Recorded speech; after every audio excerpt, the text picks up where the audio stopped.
India में जब भी हॉरर कॉमेडी मूवीज की बात होती है तो सबसे पहला नाम जो हमारे दिमाग में आता है वो है भूल भुलैया। जी हाँ, वही ओजी भूल भुलैया जिसमें अक्षय कुमार, विद्या बालन और द अनफॉरगेटेबल आम विजय तोमा था। आज की वीडियो में हम डिस्कस करेंगे कि क्यों लोगों को भूल भुलैया 1 ज़्यादा पसंद है, और आगे इस वीडियो में हम भूल भुलैया 2 और 3 पर भी बात करेंगे, why they work and why they don't.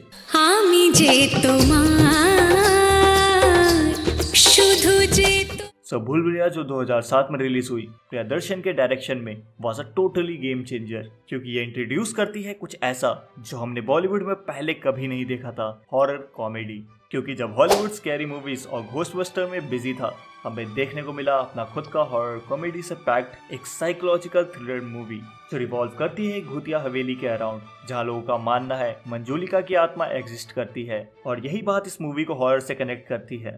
But हमें ट्विस्ट तब मिलता है जब मूवी का प्लॉट रिवील किया जाता है, जहाँ हमें पता चलता है ये एक हॉरर स्टोरी से ज्यादा एक साइकोलॉजिकल थ्रिलर है with a sweet touch of humour, जो परफेक्टली अपना बैलेंस बनाती है ऑल ओवर द मूवी बिना किसी डिसअपॉइंटमेंट के।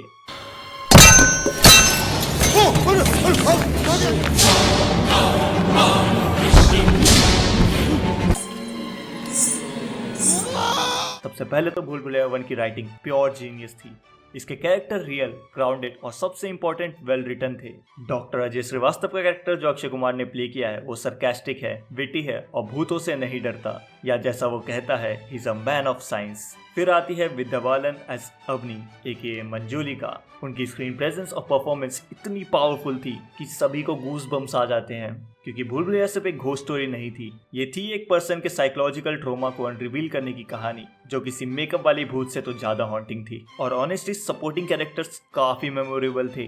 राजपाल यादव का छोटा पंडित या परेश रावल का बटुक शंकर, हर कैरेक्टर अपने आप में एक यूनिक लेयर कैरी करता है जो मूवी को एक डेप्थ देती है। जुन बना के चलो, जुन बना के चलो। मुझे कोई शर्म नहीं है बताने में कि मैं डरा हुआ हूँ।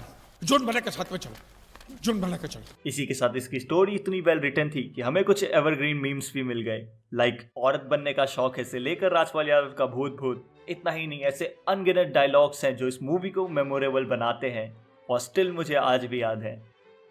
अब जो चीज़ ओजी भूल भुलैया को बाकी हॉरर मूवीज से अलग बनाती है वो है इसका परफेक्ट मिक्स ऑफ हॉरर और कॉमेडी। मूवी में ह्यूमर्स और जोक बस मूड लाइट करने के लिए या बिना मतलब की कॉमेडी करने के लिए नहीं थी, ये स्टोरी का एक पार्ट थी जो सस्पेंस को और ज्यादा बढ़ा देता है। जैसे एक मिनट तुम अक्षय कुमार के साथ उनकी कॉमिक टाइमिंग पर हंस रहे हो और अगले ही सीन में तुम काफी ज्यादा डरे हुए हो। और हाँ, मुझे याद आया वो क्लासिकल आमिजे तो माँ विद्या बालन का transformer from sweet Avni to vengeful Manjulika insane था, जहाँ बॉलीवुड में हमने पहले कभी ऐसा कुछ नहीं देखा था।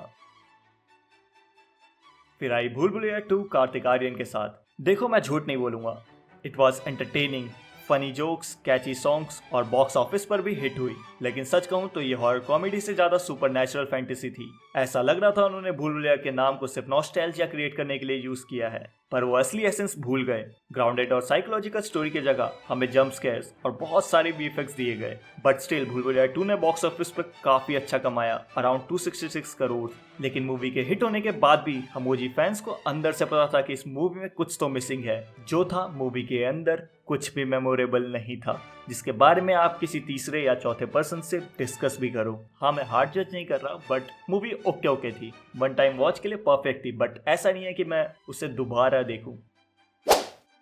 और फिर आई भूल भुलैया 3, जहां मेरे और तुम्हारे रिएक्शन सेम होंगे। क्यों? क्या ही जरूरत थी इसकी? किसने बोला था? अब देखो, बिकॉज को पता था ऑडियंस को कुछ नया चाहिए और उनके पास ऐसा कुछ था नहीं।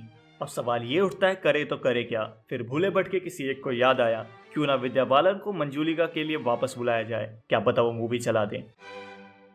उन्होंने विद्या बालन को मंजूलिका के रोल के लिए वापस लाया अलॉन्ग साइड माधुरी दीक्षित, जहां उन्होंने ओरिजिनल कैरेक्टर्स का यूज किया हमें अट्रैक्ट करने के लिए, जिससे लोग मूवी थिएटर्स में देखने आए।